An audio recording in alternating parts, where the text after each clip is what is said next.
Virginia into the leading. I had Tennessee winning that game. Yeah. So I was looking at like ESPN does the forecast. The two main groups I care about have got like a 57% chance to win. I'm like, Oh yeah. love that. Yeah, which you never see. That late in the game. My sister somehow got like 14 of the Sweet 16 teams and has pulled ahead in our family pool. It's pretty impressive. Yeah. Because I think I've got 30 of the Sweet 16, so I'll take Yeah. it. It's just so chalky. Like I know like Texas is a bit of an upset. We're actually, she's second. My uncle's first, but he had Florida going all the way. So. Yeah, that was me yesterday. Like I had them out in the Sweet 16, and so many people hasn't going deep. Yeah. I was like, fuck it, I'll take Yeah. a single loss to see all these people white out. It's easy. I think there were a lot of those. I think Gonzaga had one of its worst teams. This wasn't one of the years where I was like super pissed. I didn't like either of them. And I thought St. John's was up for some of the year.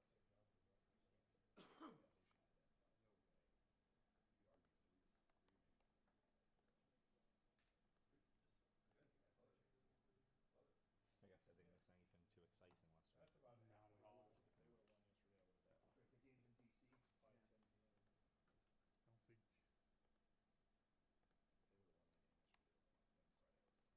I don't think. If they would have won that game yesterday, then Friday I would have bet on home. I was pretty desperate for stories last week. Like I said, kids games. I honestly, it wouldn't have surprised me if I would have taken a few days off anyway, just Yeah. after basketball season. Yeah. So. Oh. Okay.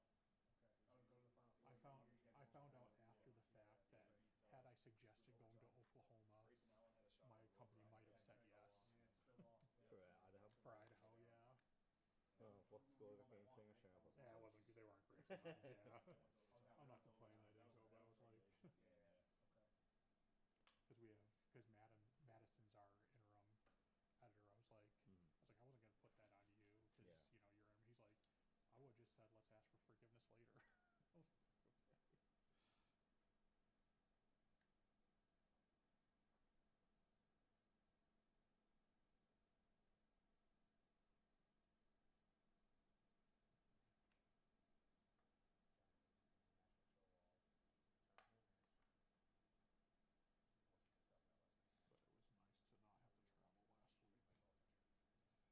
Yeah, I'm sure. Especially after going all the way to Vegas for semi-final women's loss and a third round men's loss. It's brutal. Yeah.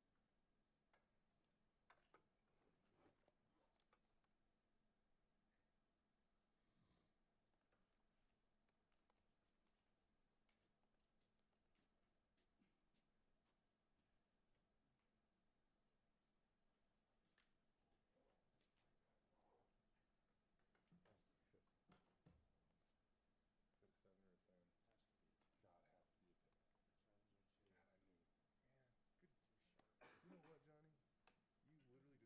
God, I knew. Man, good.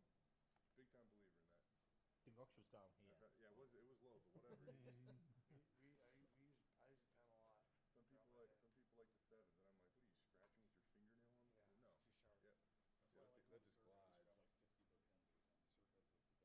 I use a pen a lot. Some people like the 7s, and I'm like, what are you scratching with your fingernail on? Yeah, no. it's too sharp. Yep. That's Yeah, why I like that just glides. grab like 50 book pens at a time. Circa's the best. You like how they feel? Yeah, That's even better when they're great free. ink, great quality.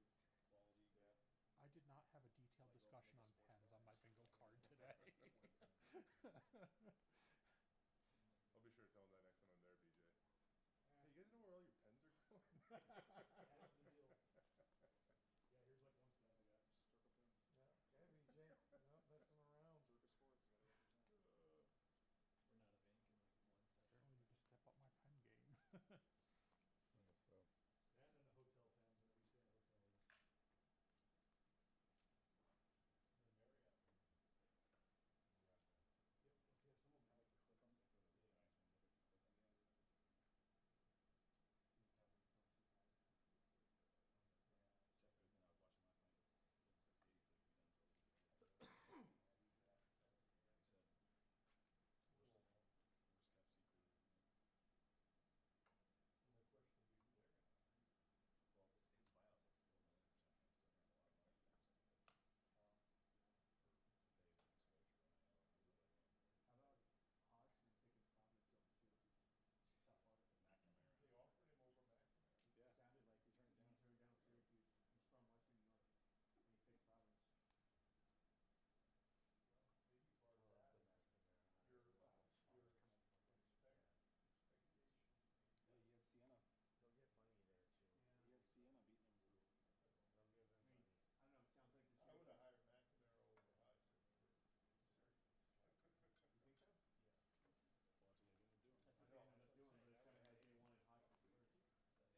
That's right. That's right.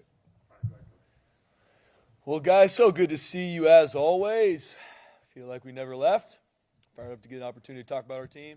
And as always, man, thank you, Jesus, just for an opportunity to coach these guys, man. So blessed and thankful. Last week was spring break. Was able to get some time with my family and just thinking about, what God's doing in my life and this team, and just so excited about the future and so blessed to be a part of it. I tell our players all the time, man, you woke up today, so you're here for a reason, right? We're all here for a reason. We're here for a purpose and excited for the future. So jumping into kind of what's kind of happened the past few months, and then talk a little bit about spring ball. Obviously, we have not done any football with these guys, so just want to make sure we're on the same page. There'll be questions about maybe some new players, and I could speak to how they've worked out, how they've trained, the mentality they have.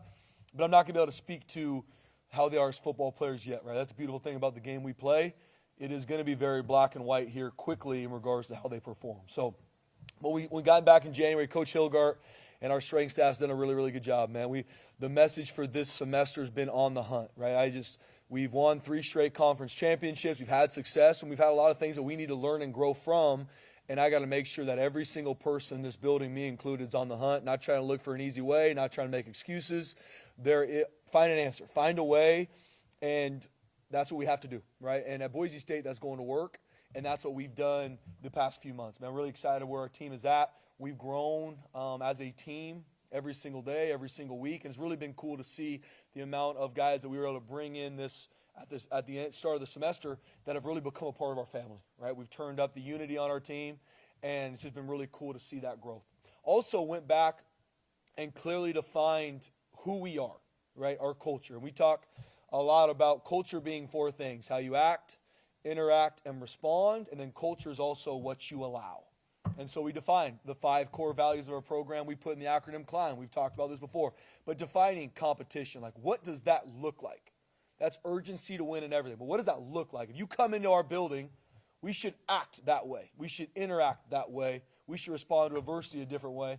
And what are we allowing, right? So competition, love, integrity, mentality, belief. We define how our players talk through it. What does that look like? What does it not look like? What should we look, and when we see it, like, that ain't working here. That's not who we are, right? So define our core values. Then our play style, which is play fast, play smart, play together.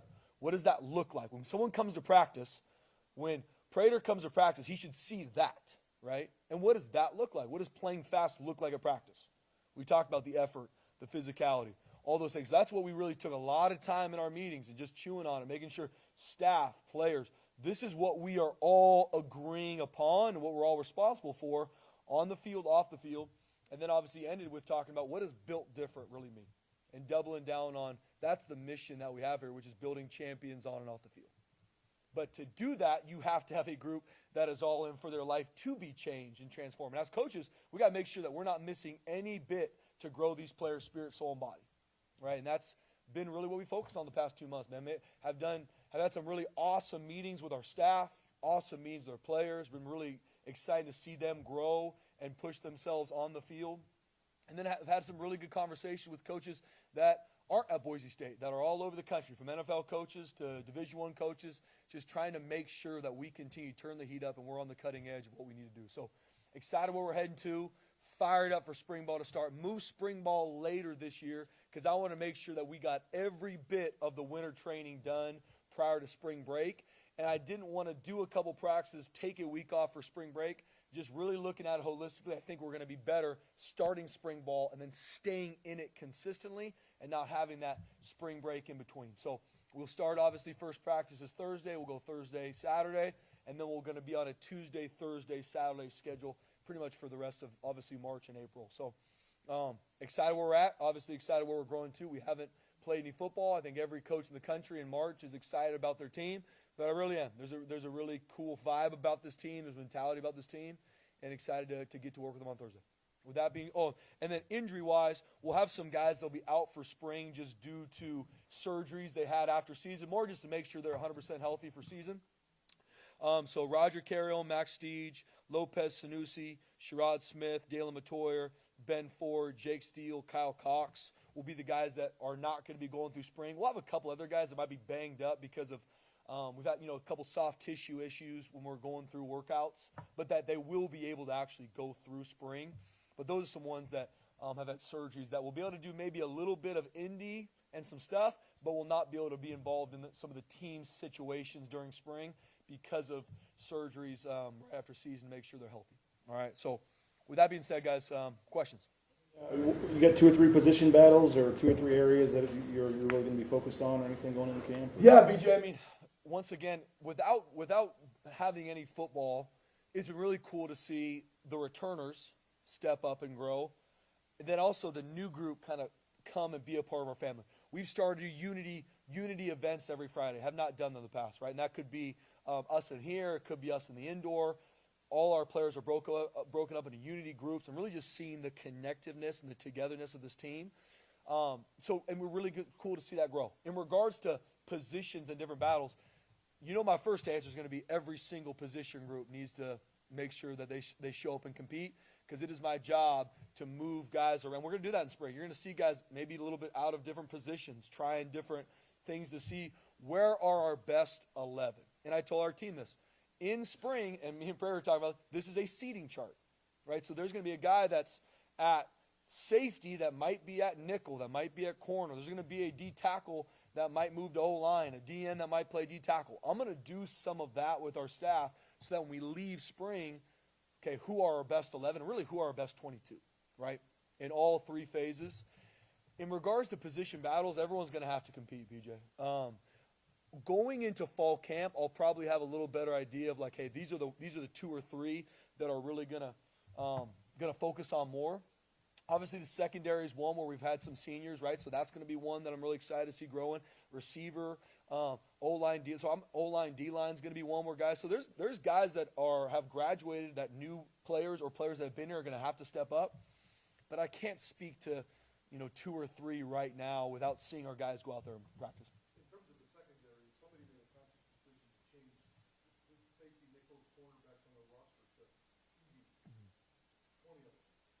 Out of all 20 of those, do you expect those to mix and match, or half of them? Or, yeah. I mean, are you going that extreme? Yeah, so going into this offseason, right, Terrence Brown was a huge hire for us. Think the world of Terrence. Play caller at Cal last year, known him for a long time. Phenomenal defensive football coach, Prater, but an elite technician in regards to defensive backs. And he's worked with the corners, safeties, and so he's going to be running our whole back end with really DJ Killens also being his right-hand man, coach of the corners, also with Derek McMahon helping with the safeties, right? So that's going to be really the 3 that help our defensive back room. There's going to be times where Terrence will take the safeties, where DJ Killens will take the corners, but how they're trained and the drills they do, it's going to be them as a defensive back group. And so we're going to go into spring, and especially in that group, there's going to be guys that start at field safety, and 2 practices later are going to be a nickel, and then they're going to be from nickel to corner to safety, so that when we do leave spring, going into summer, it's going to be much more slated. Where, hey, no, you are going to be field corner now. You are going to be a field safety, because we've got some talented kids that we got to see where's this all going to shake down. Does that make sense? When you were looking to hire for that position, for Terrence's position, were you kind of looking for someone who could do both safeties and corners and put them in the same room, or was it a fact of you hired Terrence and he could do both that you said, we'll put him in the same little room? bit of both. Terrence was the first call I made. Like, I've known him for a long time. I've wanted to hire him before. Think the world of him. So he was the first call I made and knew he could. Also wanted to make sure that Frank Miley being here and being a full-time assistant here was a huge deal to me, this program, and he makes us better in all phases, not just in our defensive line. So a couple things kind of went into that. You talked about cool vibe and mentality. How is it different from last year? Yeah, I think different. I'm not going to speak to different. I'm just going to kind of talk to you, kind of maybe what I'm feeling right now, Prater, because I don't want to live in the past. There was a lot of things that I'm proud of last year, a lot of things that I know we have to be better than we were last year, and that's who you are as a coach. But seeing the competitiveness that our players attack everything right now, that's been really exciting for me.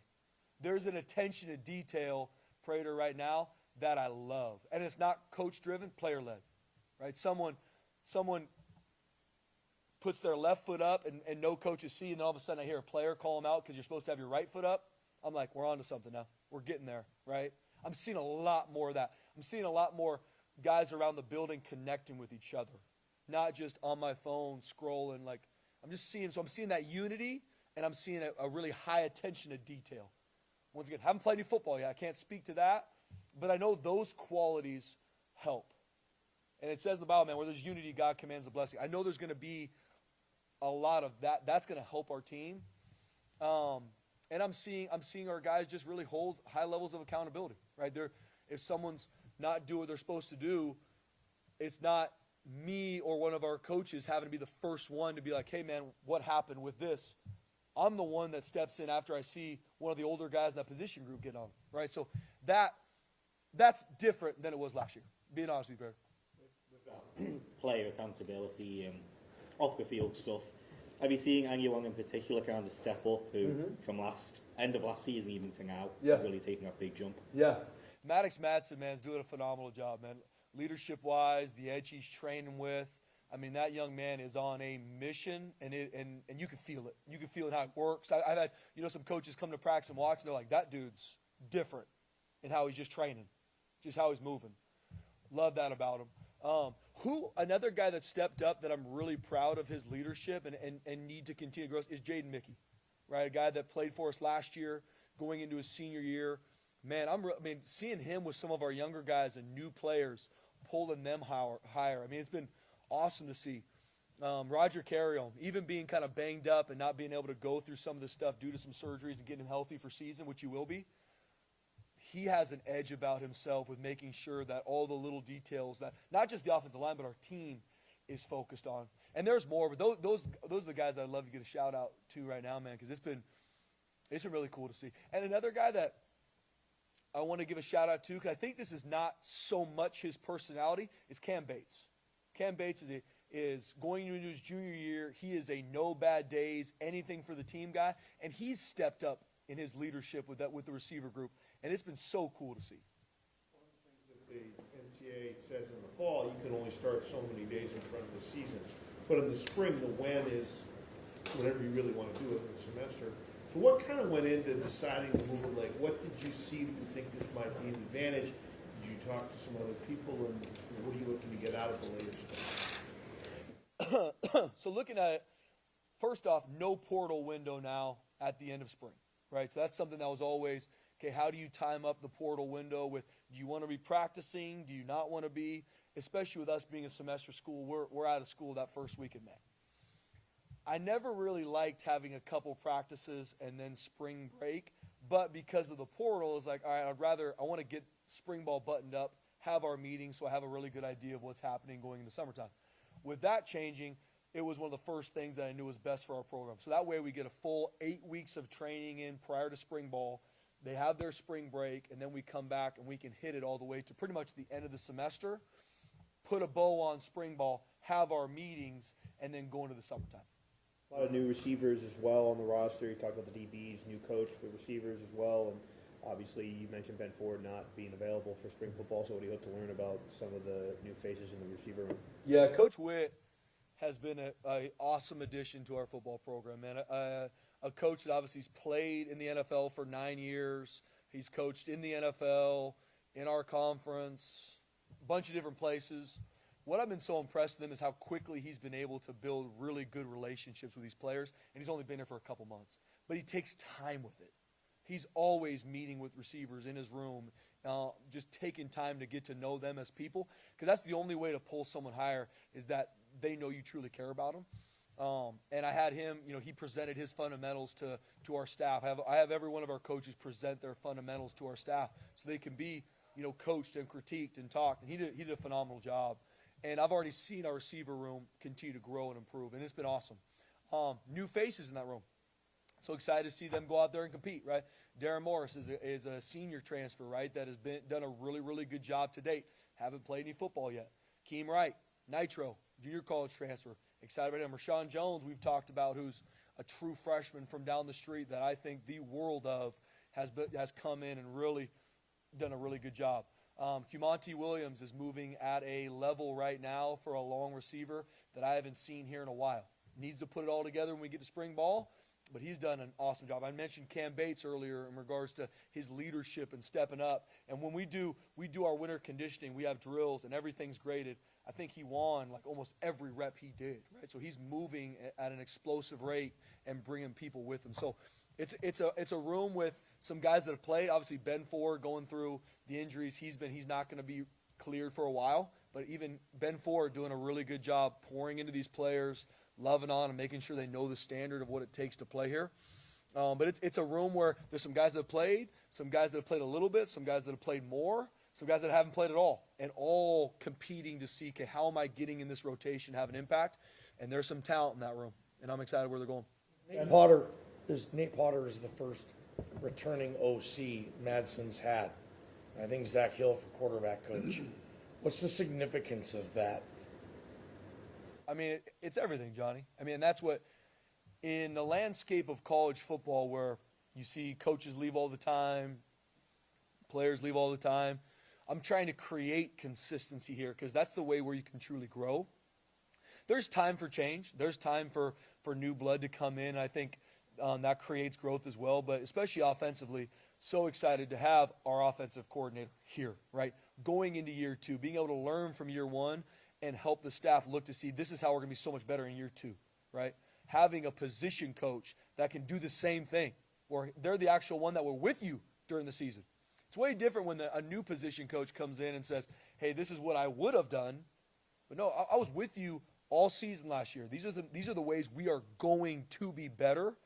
And I think when just speaking about Maddox, and I think of our offense as a whole, but especially for our quarterback, it's huge having his quarterback and play caller coordinator back because they've already been able to have really good conversations of where they're going to be able to grow to. And I think even for me, and I should have talked about this earlier, I made a lot of calls and research just on practice, right? We've done practice similar here for a lot of years. And there's some really good things we do in regards to practice. But practice is going to look different for guys that go out there. Like, there's going to be some changes. There's some things that I want to make sure our guys are competing and respond to adversity. Things are not going to be ordered the same way. Guys got to go out there, and once that ball gets put down, there's going to be a heightened level of urgency with our practice. About building culture, and you listed 4 things. It was act, interact, react, and what you allow. When did you define all those, and who kind of who had input on that, I guess? Yeah, I mean, stole it from somebody. I can't even, to be honest with you, probably off the top of my head, even speak to it. I'm sure Coach Pete had a role in it, maybe some videos online over the past few years, but it's something I've always just, because culture gets thrown around so much. Like, what's the culture? It is, but what is that? And so for our players, we talk about it's how you act individually, it's how you interact with each other, it's how you respond, right? Because you can have a culture when you hit some bad times, how you respond to those moments is your culture. And the last part is culture is what you allow. And we talk, what are we allowing? If you walk on the practice field and no player calls you out, we allow that. We can say we're a culture that practices really hard. No, you don't. You allow dudes to walk. Who are you? And how are you living that every day? And how are you bringing that to life? Marco at one point in time last year, and you mentioned that there's no transfer portal after spring ball this year, right? And even last year, after spring ball's wrapped up, you go into the portal, and the roster's still fluid. You bring a record-setting amount of guys mid-semester, and they're here. So, I don't know, does that allow you to get form continuity earlier? Absolutely. Have you noticed the benefit of that already? Yeah, I mean, as crazy as January was, and I've talked to other coaches about this, where, I mean, just being honest with you guys, you're trying to, I've got receivers on campus for a trip as I'm still trying to hire a receiver coach, right? It's running and gunning. But once all that was over, and we're in January workouts, we got our team. You got our team. We got our coaches. We got our players. And I'm so excited for 12 months just to pour into these kids and help them grow to be the best version of themselves. That's why we started doing unity groups on Fridays. This is our team. And that's why I tell every single one of them has value. How are we going to pour into them and grow them? Because that's why they're here, is for their life to be changed. And that's what I'm so excited for, to where it's not, all right, we're going to spring ball. Let's see kind of what we got. I hope Jay's going to be there when it's over, but you never really know. We don't have that, right? It's an awesome opportunity for us to pour into these kids, and they're locked in too. They know, Coach, I'm here. Let's go do this thing. And that's that vibe, almost similar to your question earlier, Prayer. That's been a really cool vibe, especially this time. Because, guys, this time last year, let's be honest, it was different. And it was different across the country because you knew April 15th was coming. Now you got your team. Pour into them, grow them, make them the best version of themselves. That's what I'm excited to do. Sire and Dylan, what's the specific plan for those two this spring? And then how are you going to incorporate the 3 new guys in? Yeah, so Sire and Dylan, I mean, they're going to really get majority of the 1 reps, right? We'll get some 1 and 2, but they're going to pretty much, our goal going in is I want to make sure they get dang near 50-50 of the 1 reps, right? And we're going to do some 2-spot stuff to get them some more and then give opportunity. And they will both get some of the 2 reps because it's, once again, we need them to get their work, but it's going to be dang near split down the middle. Cy Gaines, Dylan Riley, split down the middle. And then being able to work with Keelan and Harry to make sure, okay, how are they getting their reps? JG, he's not going to get reps this spring because he came in with an injury, but he's going to be healthy in the summertime, ready for season. So those 4 are the ones we're going to be repping, with Sire and Dylan really splitting the reps straight down the middle. Completely recovered from those injury concerns that he had at late in the season. Yeah, he's ready to roll. And then guys like Ben Ford and the other injured guys, do you still expect them all back for fall, or what's? We do. Ben Ford is the one that he's working his absolute tail off, and we are absolutely counting on him to be ready. But it's probably going to be close. You talk about Dylan and Cy. I mean, just both those guys going through their first real full college seasons last year. How are they? I don't know if different's the right way to put on it, but how are they different maybe this time this year than maybe last year? What has the offseason been like for them? Yeah, Sire and Dylan, man, they've learned so much over their time now at Boise State. And they both have a lot of game reps, to your point, Jay, to really learn from, to grow from, and a lot of things even off the field to learn from. I know what it feels like to not have a good game, and I know what the outside pressure feels like. I also know what it feels like to have a good game, and everyone's talking about me and how I respond to that. That's kind of the stuff that people don't know, which is that's a healthy growth for a player when they've been through those moments. So Dylan and Cy both have been through that. They've been through the good and the bad, and it's been really cool to see their focus this offseason. I've really seen Sire step up as a leader, too. Needs to continue to grow, but really seeing the edge he trains with. Dylan Riley is that quiet competitor, man. I mean, he goes to work, and it's really cool to see his game continue. I mean, he's one of the strongest I've ever seen him. He's going to continue to grow his body. So both those guys, games on the rise. Like, Coach J-Mo does a phenomenal job with our running backs. And then even bringing in the running backs we did, like, there's going to be really good competition in that room. That's obviously a room that we put a premium on, is the running back room. But Sire and Dylan, I'm really proud of where they're at and being able to go into spring and now be able to compete again. Where we have 15 practices where it's like, put the ball down, where are we growing to? Because both of them know there's a lot of meat on the bone from last season. What are you looking at there? And were you expecting Ty Benefield to go pro, or were you expecting him back next year? How did you plan for that? And what did you make of him end up deciding to go to LSU? Yeah. I will say this on the Ty Benefield. I absolutely did not see him leaving here. I thought it was either going pro or staying, and that was our conversations all the way up. Broke my heart that he left. He is a son to me, and I will love him forever and wish him nothing but the best. And I miss Ty, but that's really what it was up into that. Just the position in general. Yeah. In regards to the safeties, Jaden Mickey is a guy that could play a lot of positions. Played nickel for us. We're going to play him at some nickel, at corner, because he's one of the best cover guys on the West Coast. I mean, Jaden Mickey can flat out cover. So we're going to kind of move him around. Derek Ganter was able to play and start some games, right? So him playing that boundary safety, we're also have some competition there. Travis Anderson's played. We're going to move him around.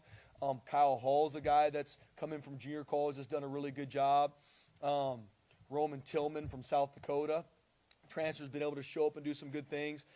Cameron Jamerson is a guy that he came from TCU. He played corner. We might even play him at some nickel.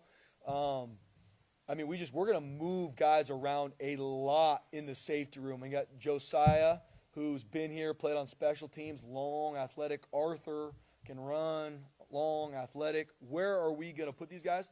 That's why it's a seating chart. And so for us, especially with safety, because your point, BJ, there's a lot of question marks how that's all going to go. We're going to use spring ball for it. So there's going to be guys that start at boundary safety, and 2 practices later are going to be at field safety. And then maybe 2 practices later are going to be at nickel. that's all going to happen in spring. So then by the time we get to summer, those guys are really in the positions they need to be in.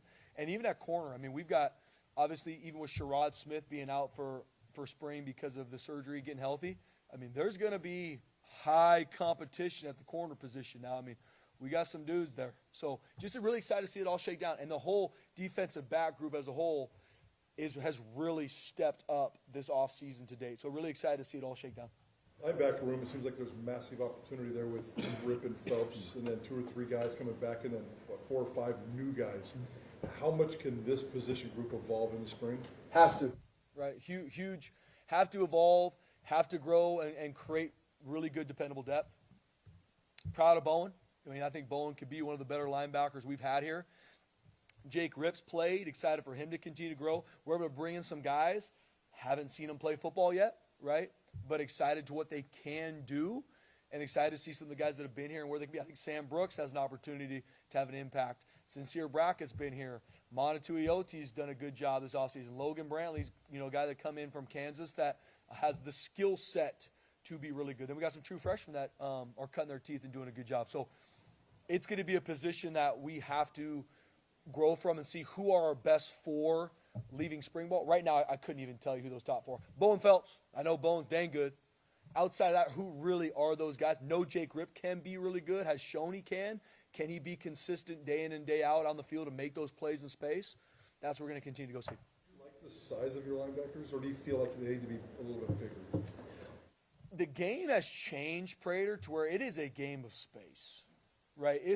We got to defend 53 1/3, and the teams we play, when I say teams we play, college football, majority of it's all about space, right? They're trying to put our linebackers on tailbacks in space and empty. So the size doesn't matter to me. To play linebacker here, you have to be able to run.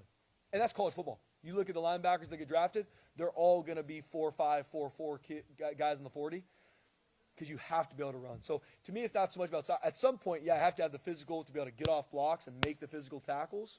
We need to grow that. But I got to make sure that our linebackers can run and make plays in space. You hope to use spring at all to get ahead of the game in special teams? Wasn't where you wanted it last year. Coach Collins probably as well.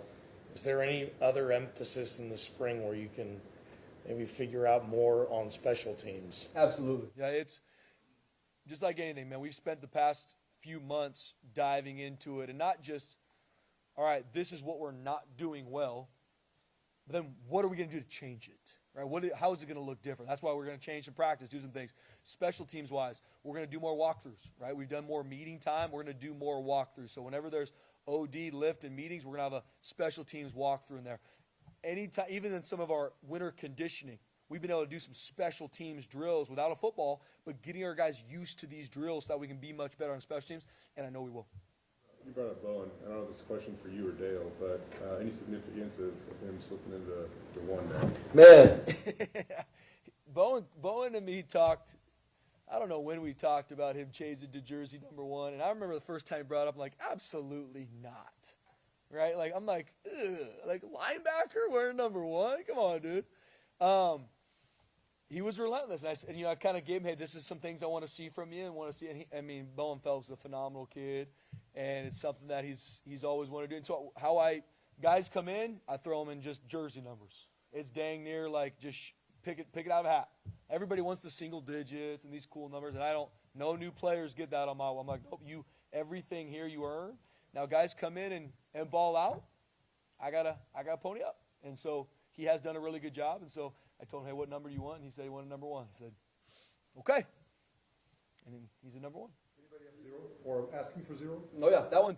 I don't think I've given that one out yet today. Yeah, I got 3. I keep some until after spring. So there's some guys that I'm not gonna say names. Like, Coach, I want the number. I'm like, I need to see more from you in spring, because I live in a reality where all our players, like, I got to make sure everything is very clean. Because if I do something for BJ Raines and not for Prater and there's no reason for it, that's not going to be good, right? So I got to make sure that all that's really clean, and that if someone's in a jersey number, I'm like, yeah, well, he's a better football player than you right now. Not that BJ's better than Prater. I mean, that's up for discussion. Yeah. Jackson and Cash, over the next month, how does Spencer Danielson perfectly visualize the way he wants that to go? Yeah. We're going to get a lot of reps in spring. Like I said, we're going to two-spot some things. We're going to make sure our quarterbacks get the reps they need. So in a perfect world for me, I want to leave spring where we know exactly where they are at and then where they are growing to in the summertime, right? So I don't want there to be any gray of how good is Max going to be for us this season. How good is Cash going to be for us this season? Jackson, Maddox. That's why we're going to make sure, not just for them, but our position groups as a whole, where I need to leave spring where there is tons of video evidence exactly where you were when we started spring, and here it is when we're ending spring. So you can see the trajectory they're on, and then that's where we take over and really create these depth charts going into summer. So that's going to be the biggest thing for me, Predators. Okay, we got some new quarterbacks. Where they started, where they ended, okay, this is the trajectory you're on, because then that's going to help us figure out, okay, what is our depth chart going to look like in the summer? This is your third spring. How does it feel different leading into this one as compared to this time the last 2 years? Good question, Bob. I think just like anything, the more you're in a certain responsibility or seat that you look back on the past of kind of where you're at, where I said, I'm a big lessons learned guy. Like I went back and read, what did I learn from last year's spring ball? What did I learn from season? And after our season, man, I took a lot of time just to really think about where we are and where I'm excited us to grow to. So I would say, if anything, just being able to really take some time and know some of the things that are in front of us and where we got to grow to. More passionate than ever about this team and where I know we can grow to, even in this crazy landscape of college football. I know without question you can be successful here. I know without question the best is still to come here. And that's not hype. That's not, well, Coach D is supposed to be nice. No, I know we can. Now, I'm not saying I got all the answers today, but I do know we have the right people. And I'm excited more than ever to go climb that mountain. And so I would say there's even more of a strength in my spine more than ever about knowing what I'm called to do here and how to do it. The offensive line, you got a couple guys gone, obviously a couple starters leaving, and then you got some injuries you mentioned. What's that group going to look like this spring? What are you trying to get out of that? Yeah, the mentality of our team will be on our offensive line, BJ. And there's some question marks going into spring, right? So we have some guys that aren't going through spring ball that we wish we would be able to, right? But they need to get healthy and make sure they're ready for season. So it's going to be a lot of rotating guys around and a lot of competition. And we need to see our offensive line take a big step in spring ball. And I know they will. Coach Keene, I think the world of, is a proven developer. It's going to be even awesome to have Chris Strasser here, too, to help with our offensive line and help grow that. We know he's elite at what he does.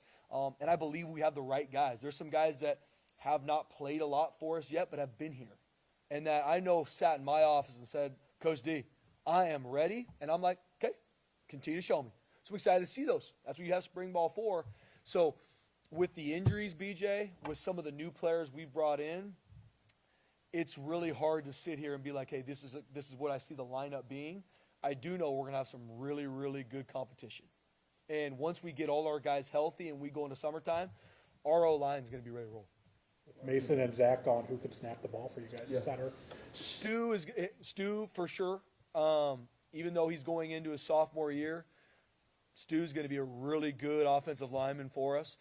Jason Steele can snap, and then we're working with some other guys that can also snap to work through that center position. We'll work through those in spring. Parker Perkins, we've got a couple other guys we'll work through. Rule with 16, I think you can send 16 on the road to recruit now. How much has that changed? And when are those windows in terms of this calendar year? Yeah, so going on the road recruiting opens up again in April, mid-April, and goes through May. You can have 10 coaches on the road. What has changed is now usually you have 10 countable coaches. Let's say one of them can't go on the road. You can do a waiver and stuff, but really that means now you just have 9.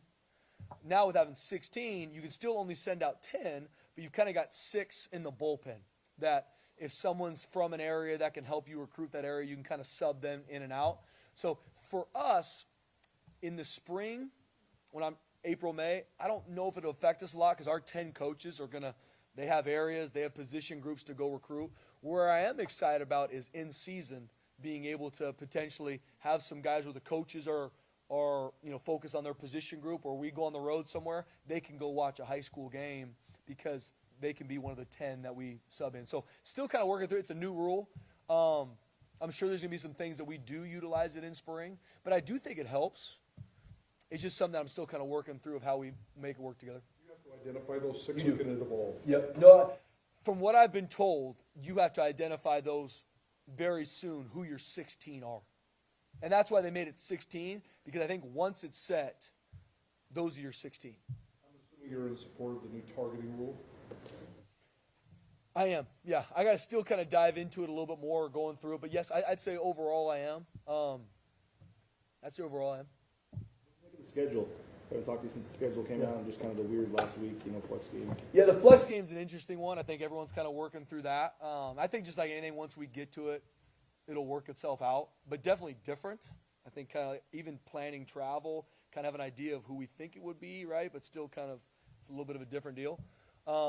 Excited for the Pac-12 though, man. I'm really, we've been kind of in prep for this for a while. Now it's here. We've got our schedule. Been blessed to be, the Mountain West was awesome for us. We had some amazing years in the Mountain West, but excited for what's next. Excited for the Pac-12. Really fired up about our non-conference schedule. I mean, you play one of the best teams. I'm sure Oregon will be ranked, I don't know, somewhere in the top 5 when we go play them game 1 on the road, which is huge. Then you come home to play one of the best teams in the country in Memphis at home on the blue, right? So I like how the non-conference went. Going to Western Michigan, has like one of the best returning teams in the country. Really good non-conference. And then you roll into a Pac-12 with some new coaches that are going to do a really good job in some of the best environments. So I think overall, BJ, just like anything, you've got a schedule that if you handle business, you have the report card to go play in the college football playoff, right? And week in and week out, for our fan base, they should be really excited about the games we're playing. There's not one game where you're kind of like, all right, we'll see. Like every single one of those games is going to be exciting for our fan base, and that's the way college football should be, right? And nowadays, for the college football playoff, you need to win dang near every single one of them to give yourself a shot. So I'm fired up about it. Pro day tomorrow. What are you looking forward to there? Just excited. Wanted to see a bunch of our guys that haven't been able to see in a while, right? I was able to see Jeremiah, Marion earlier today. They're back in town. Just excited to see them and just see them go cut it loose. And they've worked their whole life for moments like these. Just excited to let them go let it rip. These are those moments. And some of our guys that do pro day tomorrow, some of them, nothing might come from it. They might get a call. Some might fall through. But this is still something that they'll be able to tell their kids about and really finish their time at Boise State the right way. Excited for them. Excited to go see and then there's going to be a group of guys that do turn this pro day into getting drafted and or finding a really good free agent. So just excited to see our players, man. Excited for our current team to see them again and just show the development. Show the development and, okay, you come to Boise State, these are the things that you can accomplish. Appreciate you guys.